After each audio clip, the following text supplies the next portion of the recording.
Hey everyone, this is Michael again, and welcome to the AEW Dynamite review. This is going to be a review of last night's edition of Dynamite, the May 28th edition. And this was their go-home show for Double or Nothing, which is happening tomorrow night, which I'm not going to review Double or Nothing because I got to work when the show is on. So I'll just read up on the results. But Dynamite last night was an awesome show. It was a good show.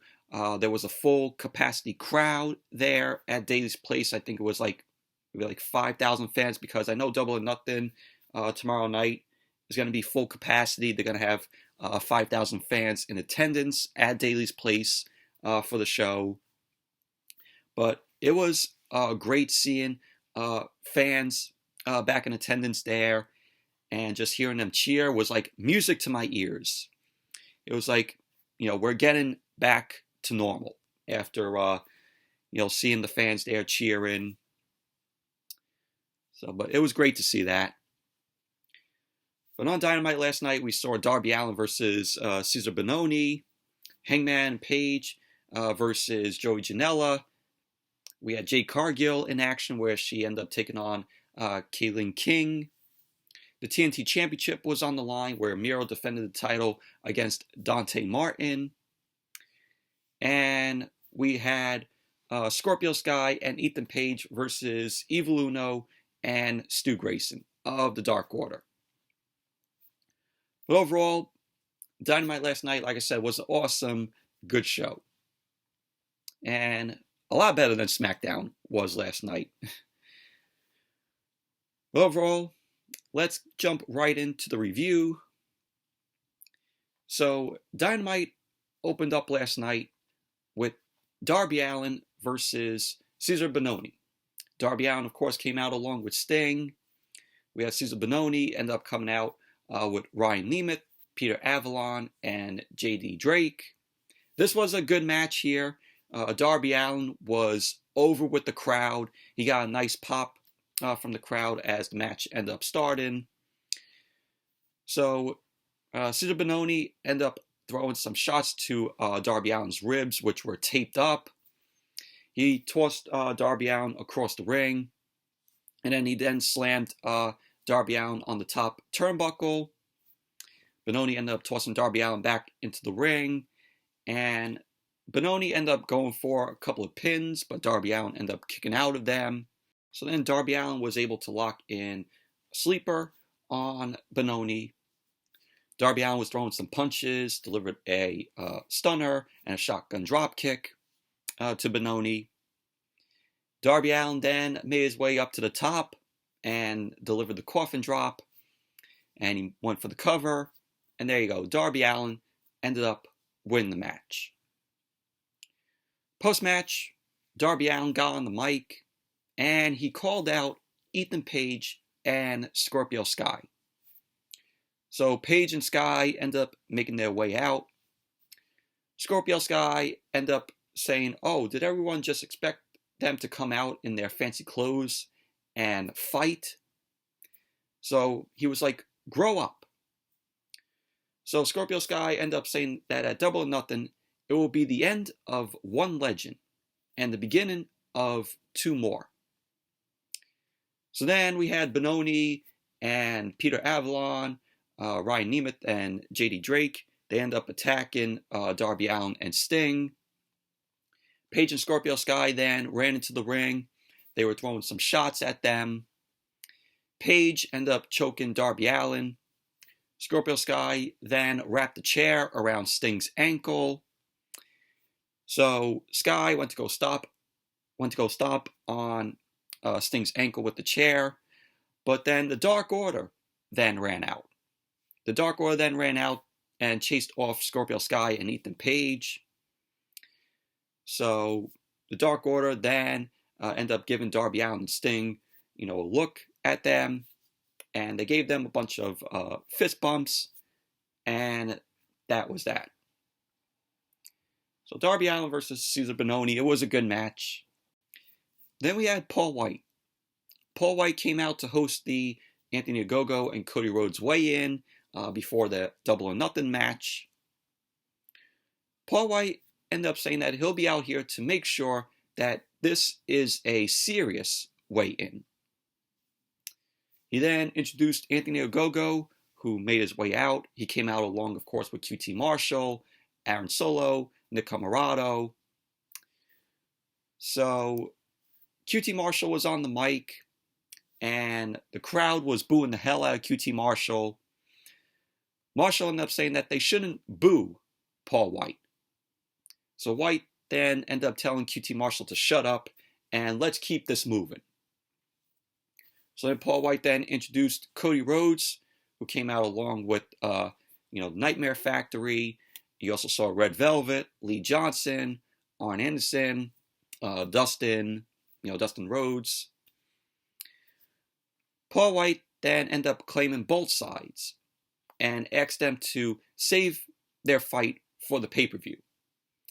So we had the scale in the middle of the ring. We had the American flag on one side. We had the British flag on another. The American flag, you had Cody Rhodes on that side. The British flag, UK flag, you had Anthony Ogogo on that side. So Cody ended up going first for his weigh-in. And fireworks were going off in the background because, of course, it's Memorial Day weekend, so you had the fireworks going off. So the crowd was chanting USA as the fireworks were going off, which that was pretty awesome to hear. So Cody ended up weighing in at 218. So Anthony Ogogo ended up getting ready to find out about his official weight. So Anthony Ogogo's weight was 219. So QT Marshall ended up cutting off Paul White, and Marshall ended up saying that he's heavier and that already has a victory in his hands. He was referring to Anthony Ogogo. So Ogogo and Cody end up getting up on the top rope. Cody ended up getting a pop from the crowd, a big pop from the crowd.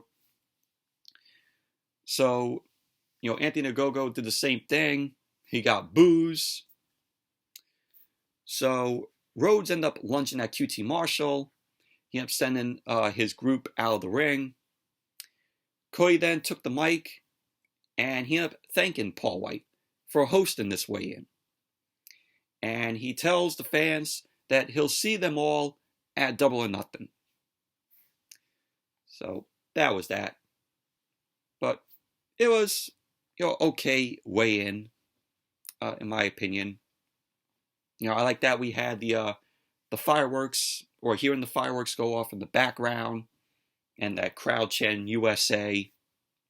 It was awesome. So then we had a video package that was hyping up the Stadium Stampede match between the Pinnacle and the Inner Circle at Double or Nothing. If the Inner Circle loses the match, they would have to break up. They would have to disband. So we all know that the Inner Circle ended up losing the match last year against the Elite, which the Elite ended up defeating them last year. So is this going to be a win for the Inner Circle? Will they actually get a win tomorrow night?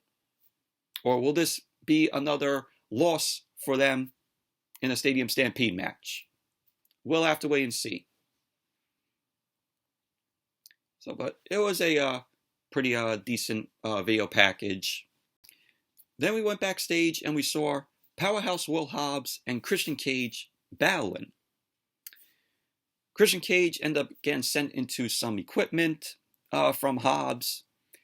But Christian Cage came back. He ended up launching Hobbs into a fence. He then ended up smacking Hobbs in the midsection with some equipment that was there. And Cage then ended up spearing Hobbs into boxes that were there. And we had a bunch of people end up separating the two. So that was that. That was what we saw. And now we saw Hangman Page versus Joey Janela. This was a good match here. Taz was on commentary during the match. Of course, Taz was on commentary to get another look at Hangman and Page before Page ends up having his match against Brian Cage at Double or Nothing tomorrow night. So the match started off with Hangman and Page delivering a shoulder block to Joey Janela and a side headlock. But Janela was able to get to the rope to break the headlock up. Janela then ended up taking a shot to Page in the corner. Page then ended up coming back, started delivering some chops to Janela. He then hit a suplex, and he went for the cover, which Janela ended up kicking out at 2.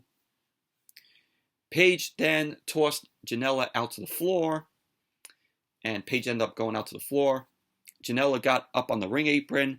He ended up leaping off the apron. Page ended up catching Janela in midair. Page then delivered a fall-away slam to Joey Janela on the floor. And he then tossed Janela back into the ring. So it was back and forth between them. Page then delivered a springboard clothesline to Janela, which sent Janela back out to the floor. Page followed that up and hit a splash down to the floor onto Janela. Page was bleeding from the mouth. And Page was thinking to hit the buckshot lariat, but Janela ended up blocking it. And he ended up taking a spine buster. So at the end of the match, we had Page end up hitting Janela with the buckshot lariat. Page's forehead got busted open. So Page ended up winning the match. Post-match, Taz ended up getting on the mic, and he ended up introducing Brian Cage. So Cage ended up coming out to the ring. Page got on the mic. He ended up telling Taz to shut up. He ended up going on to say that they've done the same thing month after month with guys from Team Taz jumping him from behind, whether it be Ricky Starks or Hobbs or Hook. So Page ended up saying that he expects that from Taz, but not Brian Cage. So Page ended up saying that he doesn't think Brian Cage needs those guys to fight. So Page ended up telling Brian Cage to leave these assholes out of it and fight him like a man at Double or Nothing. So Cage then agreed to have just a one-on-one match with Hangman and Page. So there you go. But overall, pretty decent match from Hangman and Page and Joey Janela. And then we saw Eddie Kingston and Jon Moxley. Yes, they were outside the Daily's place, and they had the Bucks' sneakers that they stole from the Bucks. And yep, they ended up saying that it's time to get serious. And then Dynamite went to commercial. Then when Dynamite came back, Moxley ended up saying that he would go to war with Eddie Kingston, and at Double or Nothing, it will be a war. Moxley ended up saying that he needs the World Tag Team titles. So Moxley ended up admitted that the Bucks might be a well-oiled machine, but he wants those titles. So Eddie Kingston ended up saying that it's going to happen because the Bucks are going to quit, and that they've already quit on the people. So Kingston ended up saying that the pressure is coming at Double or Nothing. So there you go. Moxley and Kingston, they're ready for the Bucks, for the Young Bucks. So then we went to Tony Schiavone. Tony Schiavone was in the ring. He was talking with freshly squeezed Orange Cassidy about if he will defer his title shot against Kenny Omega or not. So then Pac ended up walking out to the ring. Pac ended up booing Tony Schiavone from the ring. Pac ended up wanting to let everyone know that Orange Cassidy is irrelevant, and only he will be relevant when he beats Kenny Omega. Of course, Pac was referring to himself. Pac ended up saying that Kenny Omega has only been ducking and dodging his whole title reign, and that it's just pathetic. So Pac then called out Kenny Omega. But did we get Kenny Omega? No. Instead, we got Don Callis. Don Callis was on the screen. Don Callis ended up calling Pac a dangerous person, and that him and Omega want nothing to do with him. So Omega ended up trying to sneak attack Pac from behind. Pac ended up catching him, and Pac ended up hitting a drop kick on Omega. And then the Good Brothers, Gallows and Anderson, end up running out. They were swinging away on Pac. And then the Lucha Brothers, Rey Fenix and Penta El Zero Miedo, end up coming out to save Pac. Of course, because they're the Death Triangle. So the Good Brothers ended up getting out of the ring. And Kenny Omega was still in there. Omega was looking to go for the One-Winged Angel, as Orange Cassidy's music ended up hitting. So Orange Cassidy ended up coming out, along with the best friends, Chucky T and Trent, and the alien, Chris Statlander. So Orange Cassidy ended up getting into the ring, and he had a note for Omega, which he handed the note over to Omega. We had a freshly squeezed chant from the crowd. Omega ended up thinking that it was the contract that he gave Orange Cassidy. But it was all shredded up. Cassidy then ended up dropping Kenny Omega. Cassidy ended up going for the World Championship. Pac ended up stopping Cassidy, and they started brawling. Orange Cassidy ended up delivering the Orange Punch to Pac. So Cassidy then ended up putting his shades on, picked up the World Championship, and he just gave his thumbs up, and his music ended up playing. So that was that. But, it was a pretty good segment, pretty good promo that Pac ended up cutting in the ring. Knowing that he wants Omega for the title. So then we had Jade Cargill. Jade Cargill ended up going to talk with Tony Schiavone, and she then was interrupted by Matt Hardy about Matt Hardy wanting her to join his group. So Mark Sterling ended up jumping in. He ended up saying that he's already been selected by Jade Cargill. So Mark Sterling ended up telling Matt Hardy that if he keeps bothering Cargill, he's going to slap him with a restraining order. So Sterling ended up noting that his payment style is way different than Matt Hardy, and that he only gets paid if Jade Cargill wins a match. So Matt Hardy was not happy about that, and that was that. So it looks like we have Mark Sterling as a manager for Jade Cargill, which Jade Cargill, I stated before, she doesn't need a manager. So then we had Jade Cargill versus Kylian King. Jade Cargill, still impressive in this match. Very talented. She was able to work over King. She ended up catching King in midair. And she was taunting the crowd. Cargill was continuing to put King down. She was doing more taunting. King ended up landing a few shots to Jade Cargill, but Cargill ended up launching King out to the floor. Sterling ended up offering up his card for King, but she ends up taking a swing at Sterling.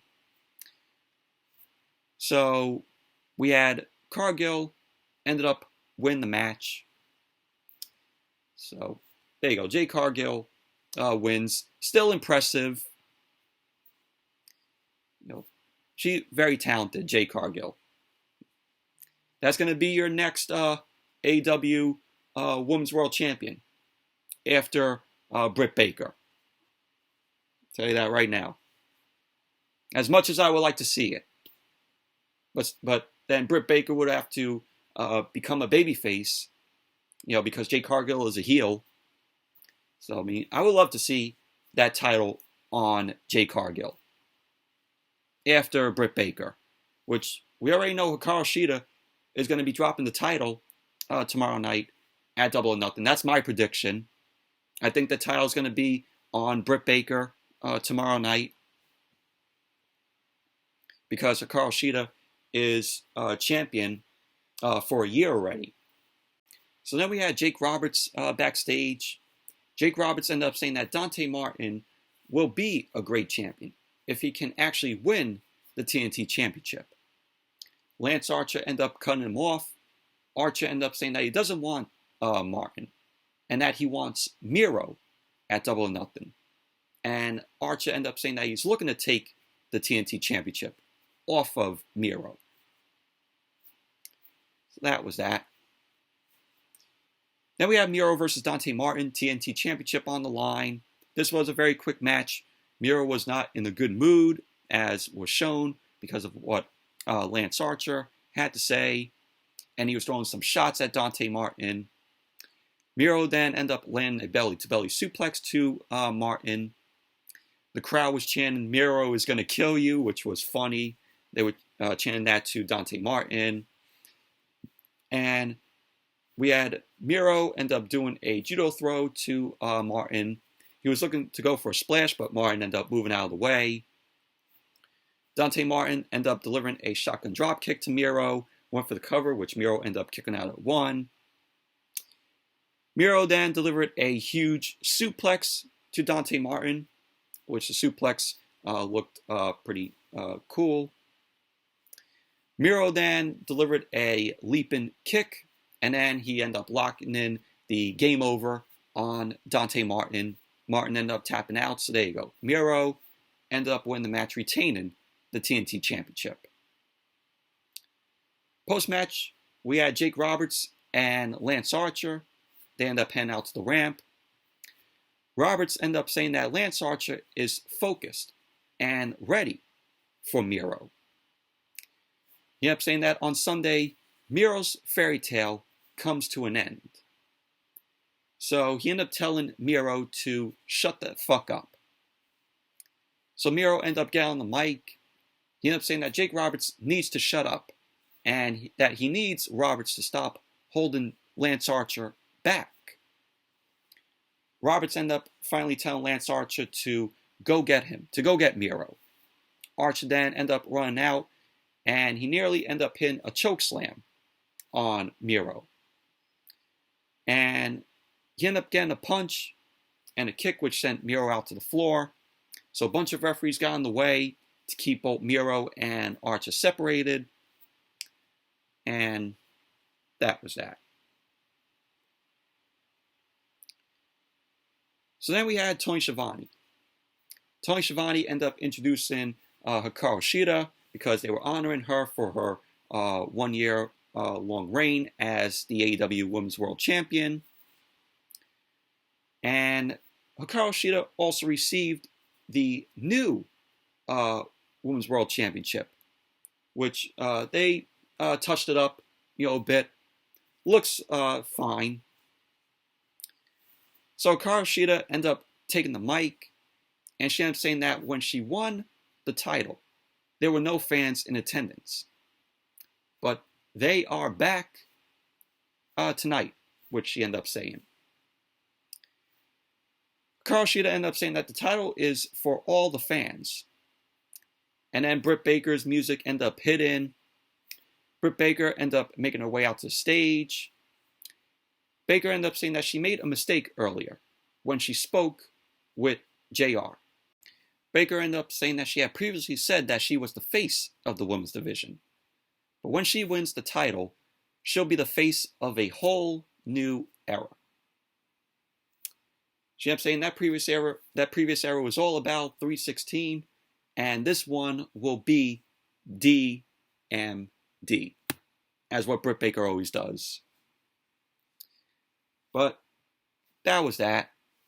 But we all know Britt Baker's possibly going to win the title tomorrow night. I think Hikaru Shida is going to be dropping the AEW Women's World Championship at Double or Nothing tomorrow night. So Britt Baker is going to be the new AEW Women's World Champion. But that's my prediction. Who knows? Hikaru Shida might come out retaining the title. So then we had Ethan Page and Scorpio Sky versus Stu Grayson and Evil Luno of the Dark Order. This was a decent match here. Scorpio Sky and Evil Uno ended up getting the match started. Scorpio Sky was showing disrespect to Evil Uno. There was a crowd chant of Evil Uno. And the Dark Order were able to gain control. Stu Grayson and Evil Uno. They were looking to gain control of the match. Stu Grayson and Evil Uno end up doing a side suplex, elbow drop combo to Scorpio Sky. Grayson end up delivering a senton over the top rope onto Ethan Page, and Ethan Page end up going out to the floor. Scorpio Sky then end up sweeping out the legs of Stu Grayson. Grayson was back in the ring. Scorpio Sky delivered a springboard cutter to Grayson. Evil Uno end up coming back in. He ended up landing some moves on Page and Scorpio Sky. Uno ended up throwing Page's kick into the referee's hands, then landed a boot to Page's face. At the end of the match, you had Scorpio Sky getting back up. He was raking the eyes of Evil Uno. He then got a heel hook on Stu Grayson. Page ended up hitting the Eagle's Edge on Evil Uno, went for the cover. And there you go, Scorpio Sky and Ethan Page end up winning the match. Post-match, Page ended up saying that at Double or Nothing, it will be the same result, whether it's the heel hook or the Eagle's Edge. So Sting's music ended up hitting. Him and Darby Allin end up walking out, and there was a bunch of people that had Sting's mask on. So they all end up making their way to the ring. Darby Allin end up going after Ethan Page, and the fake Sting people went after Scorpio Sky. Scorpio Sky end up just delivering some shots to the fake Sting people. And we had Sting end up showing up. So Sting ended up taking off the mask, which revealed, his face paint, his makeup. And he ended up taking a punch to Scorpio Sky.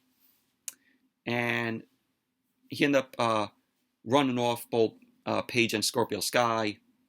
And that was that. But overall, this was a decent match between Scorpio Sky, Ethan Page, and Evil Uno and Stu Grayson.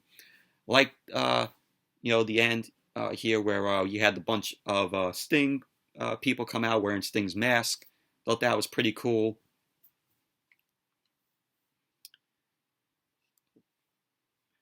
And then we had Eric Bischoff. Eric Bischoff returned to Dynamite last night, and he was hosting the Inner Circle celebration. And Bischoff got on the mic, and he ended up receiving cheers from the crowd. Everybody was really happy to see Bischoff. Bischoff ended up saying that 25 years ago, he introduced what many consider the best stable of all time, which we all know was the NWO. Without a doubt, the NWO was one of the best stables in pro wrestling. So Bischoff said he now has the honor of introducing the Inner Circle. So then we had the Inner Circle all come out. We had the fans singing to Judas, which is always awesome when we hear the crowd singing to Judas. It had that energy now with a full capacity crowd. So Jericho was showing he had a big smile on his face for, the people there, the fans there, just singing along to Judas because now he had a full capacity crowd. So Jericho went on to say that it feels good to have the fans back, which the fans end up popping. Jericho then thanked Bischoff for everything in his WCW career and for being here. So Jericho ended up saying that he wanted to make amends with Bischoff.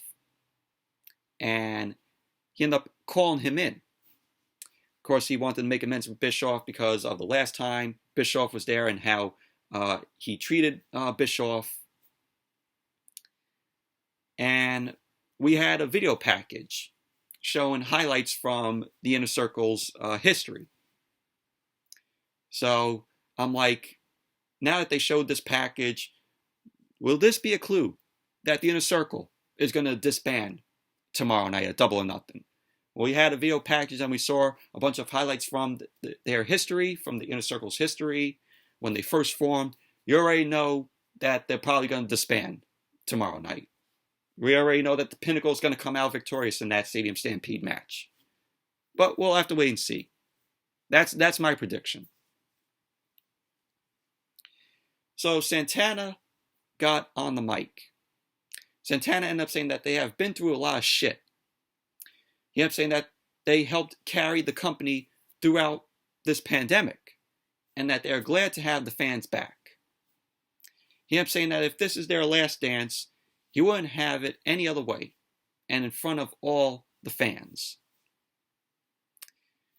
So Ortiz ended up saying that was beautiful, and he gave Santana a fist bump. Jake Hager ended up saying that he wants to see both the good and hard times they've been through. He was like, show me the hard times that make hard men. Those are the times to be celebrated. So Sammy Guevara was trying to speak next. He got a Sammy chant from the crowd. They were behind Guevara. Guevara ended up saying that they have been together through everything. Even him coming out to the ring wearing a panda hat.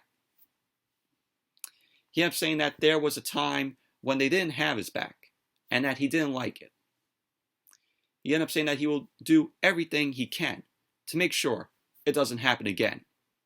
So Guevara ended up thanking them. Jericho ended up saying that he was hesitant to put a group together as he doesn't play well with others.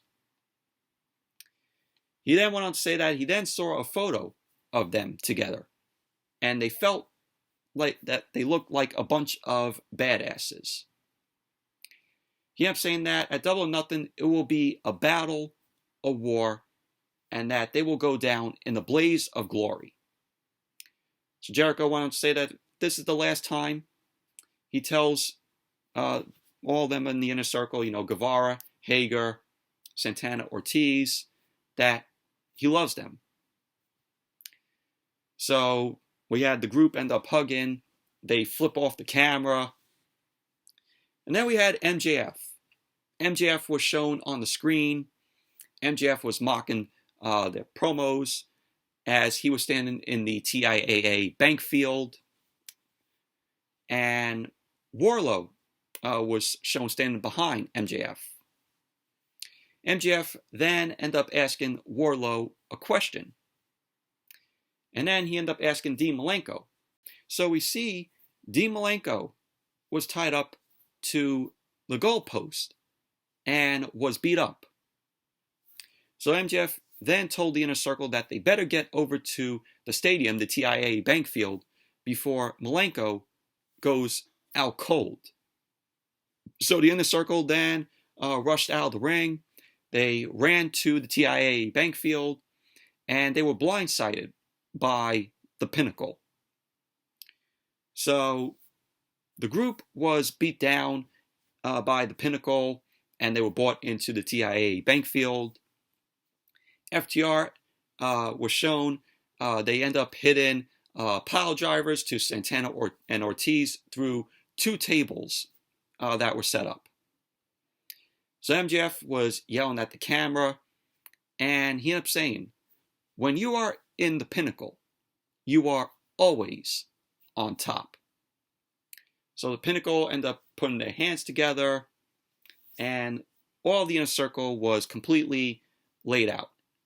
And that was how Dynamite went off the air last night. But like I said before, that video package with the Inner Circle, my prediction of them showing a bunch of highlights from the group's history. That might be a sign that they might possibly disband tomorrow night at Double or Nothing. And the Pinnacle is going to come out victorious in that Stadium Stampede match. So, but we'll have to wait and see.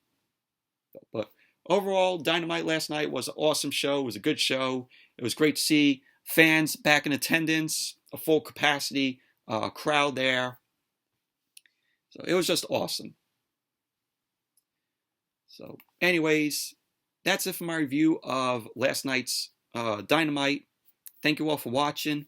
Hope you all enjoyed this review. Definitely give the video a thumbs up, comment, subscribe, and I'll see you all later.